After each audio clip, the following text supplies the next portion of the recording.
And that man is... Beauty. And I'm also here with our lovely co-host, Lanray. and we've been diving into audience questions that have been sent in from our viewers, basically just asking PT some questions. So we're going to get right back into it. All right, so one of the questions from our audience states, you mentioned that one of the most challenging periods of your life was the passing of your uncle, Antenna, who showed you great kindness. How did you maintain compassion and assist those who previously disregarded or opposed you, but now seek your help? I've said this before, that when you look at the summary of your life and you look at where you're coming from and see where you are, and you can always say that this is God's grace. This is God that has helped me to be here. The issue or the question I ask is that, why fight? When you acknowledge that you didn't bring yourself so far, and that it's God that brought you so far, then it means that it's not so much of your expertise or your goodness that brought you to where you are. So you attribute all the glory to God. There's nothing else to prove. So if someone comes in and their children or their child asks me for help, it's not that difficult for me to do it, because I know that the help they're asking for, it was God that made it possible for me to be in that position to give it. So I give it, and I think it's the greatest revenge, if you want to use that word, that you can use for any adversary when they come back to ask you for help. Do you understand what I'm saying? Because asking you for help in itself is humbling. It's very humbling, so why would I want to humiliate them? Do you understand? So why don't you just, thank God and then do what you have to do and move on? And so, in the process of building the church, you faced many opposition, even from allies. I'm still facing. Now, which is great, because now the question is, how did you manage, or how are you managing these challenges without becoming discouraged? And how do you keep the congregation and everyone motivated despite all the adversities? I have seen God many times in action. It doesn't mean that I know all about God, no. But I can sit here and tell you many stories of how God has helped us to rise out of the ashes, and I told you I study patterns. And when I study the pattern and I see it at work, I have no doubt that that pattern is going to continue. It's not only bad things that are patterned. Good things also can be patterned. Do you understand? Let me give you a good example. There have been occasions when people have left the church. At times, people that are closer to me, or close to me rather. I've realized that those periods are periods that God uses to grow the church. So I don't pray for anyone not to go now. I'm just praying for whoever wants to go. Because I've seen it. I've seen the pattern. There was a time in this church that we set up 3 churches at the same time. Within 3 months, we set up 3 churches and 200 people left this church. 200. I can tell you today, and records are there to confirm, that the only time that we felt that was that month that they left. After that, it was as if nobody left. Because how God replaced them with more than 200 other people, I don't know. How God replace and increase our finances? I don't know. I'm telling you the truth. Do you understand? I was looking at our finances about 2 months ago,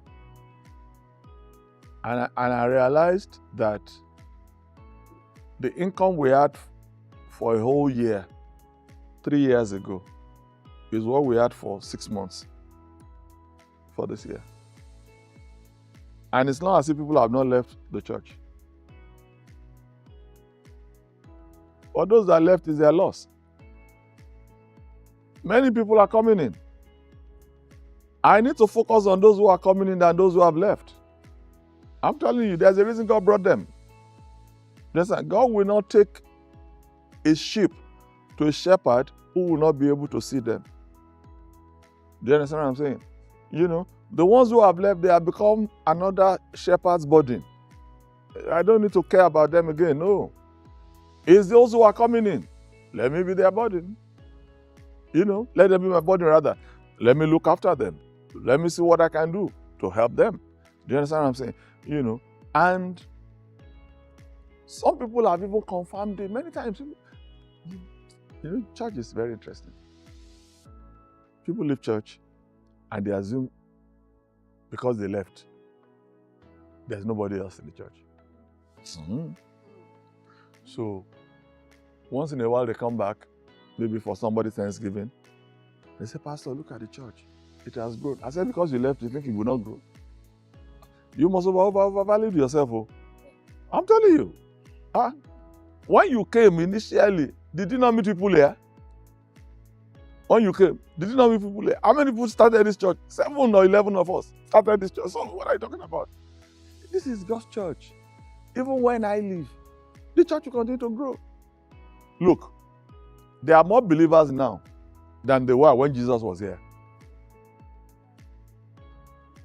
That's when the Son of God himself was here on earth. Oh. There are more believers now. He's the one who said, I will be my church and the gates of hell shall not prevail. Do you understand? So I made up my mind a long time ago to be emotionally stable. So I don't allow my emotions to go with anyone that decides to go. If you decide to go, it's okay. I'm not emotionally, it's okay. It's okay. It's okay. It's okay. It's okay. It's okay. That's the way the churches are made. People come in, people go out. The only prayer you pray is that God, let more people come in than those who are going out. That's okay. That's facts. That's facts. You know, Pastor, I don't know if anyone has ever asked you this, but what would you say would be your highs and lows of being a pastor? And then also, what's your favorite part about being a pastor? My favorite part of being a pastor, right? Yes, favorite part. And then also, if you, your highs and lows as well as being a pastor. Let me tell you one thing. Because we deal with people, there will always be highs and lows. Because people are just people. Do you understand what I'm saying? And you have to have an understanding of the humanity such that you don't let what people do affect your walk with God. Do you understand what I'm saying? If anybody has disappointed me, it's people. If anybody has encouraged me, it's people. So how do you manage the two? It's the love of God that you use to manage the two.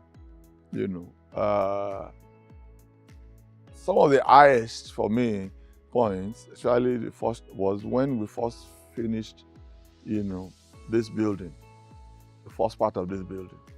It was so high because nobody thought we could do it. It was also so high because no member of the denomination that we were in then, no church had done what we did. You do understand? To buy this much acreage and then build, so it was a high point. The low points at times could be when people try to diminish what you have done. Do you understand? And I know that part of that could be due to jealousy and just people just hating. You understand? But I don't let it affect me like that. Honestly, I know what God has done, and I know where He has brought us from. Do you understand? So I just don't. You can hate all you want. That's your problem. Honestly, yeah. Then for people that walk with me or around me or in church, most times I remember when people come into church. A lot of times I remember, especially for those who are very active in church and all that. So when I see them and their lives turn around, that's motivation for me. That's motivation for me. Do you understand? So I know it is possible to start at a very low point, but I also know that after a while, when you begin to see those people, we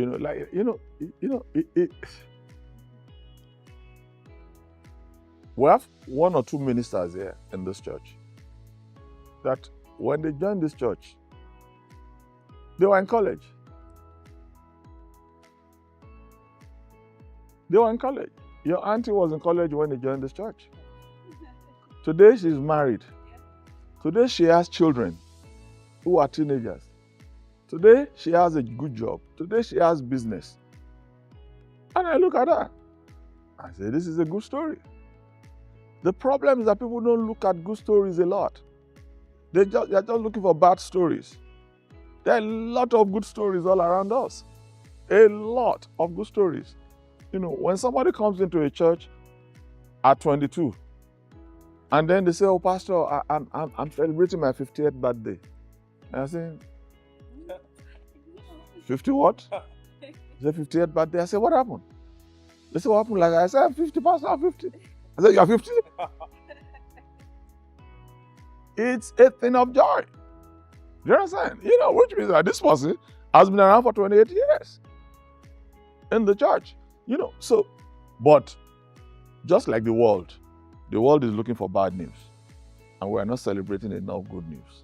Do you understand? When we go out there and we do outreach, when I look at the faces of the people that come for outreach, based on what we give them, my heart is filled with joy.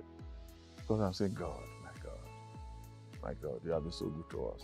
Because what we are counting as nothing is what they are counting as, this is a lot. This will take us 1 week to feed the family. And you guys have done it. For me, those are the kind of things, the devil, if I may say this, has done a good job of using people to tell bad stories more about the church than the good. And that's where we all come in.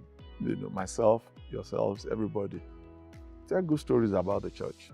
Tell good stories about the church.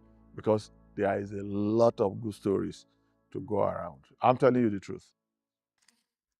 As always, it's your girl Tammy. PT signing out. And our lovely co-host. And it has been an amazing 2025, and we'll see you all next time. Yeah, bigger and better. Bigger and better. I like that.